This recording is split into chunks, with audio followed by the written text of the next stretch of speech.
Dan selengkapnya untuk membahas sosok dan tantangan ke depan Laksamana Yudho Margono sebagai calon tunggal Panglima TNI sudah bergabung bersama kami pengamat militer Prof. Muradi. Prof. Muradi, selamat sore. Langsung saja Prof membahas soal nama Laksamana Yudho Margono akan menjabat kurang dari 1 tahun. Menurut Anda, adakah tantangan terbesar atau khusus yang akan dihadapi oleh calon Panglima TNI ini? Ya, saya kira kalau setahun pasti tidak terlalu bisa banyak melakukan kegiatan atau program yang efektif ya. Tapi saya sih berharap ada 4 hal yang perlu juga dijadikan catatan buat Pak Yudho kalau nanti jadi Panglima. Pertama, memang menuntaskan soal Prof. Muradi.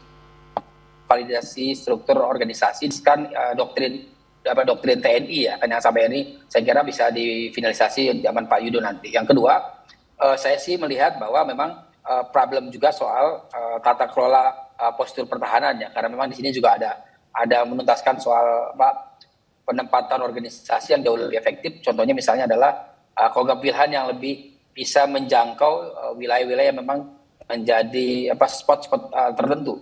Nah, yang ketiga ini juga saya kira menarik, poin penting bahwa Pak Yudho juga harus bisa memastikan bahwa laut sekitar IKN ya, terutama kan ini kan jalur Alki 2 yang memang pada akhirnya harus ditata kelola dengan baik. Nah, ini yang saya kira perlu menjadi concern penting. Nah, yang terakhir saya sih mencatat soal Papua ya, penanganan KKB Papua. KKB Papua ini zaman ketika Pak Andika jadi Panglima menjanjikan pendekatan baru, tapi hari ini saya kira kita belum bisa menangkap itu, malah justru yang terjadi adalah ada provokasi yang kemudian memunculkan KKB Papua ini kemudian jauh lebih keluar ya, dia melakukan tindakan yang kemudian banyak mengorbankan masyarakat sipil begitu. Ya, Prof. Muradi, penanganan konflik di Papua ini selalu menjadi salah satu isu yang menjadi tantangan bagi calon Panglima TNI. Dengan latar belakangnya dari Kepala Staf Angkatan Laut, bagaimana Anda melihatnya pendekatan yang bisa dilakukan oleh Laksamana Yudho Margono?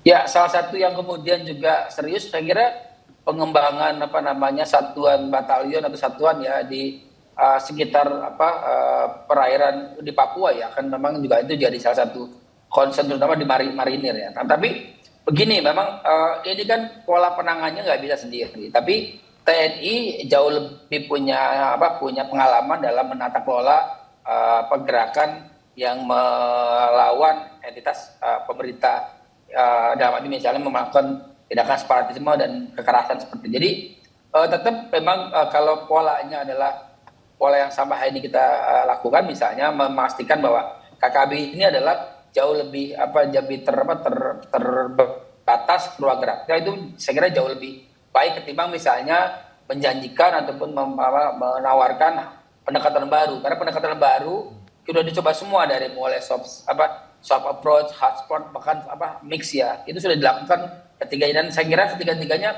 belum cukup bisa menjawab permasalahan di Papua, termasuk misalnya pendekatan yang bersifat ekonomis yang memang menjadi concern dari pemerintah hari ini.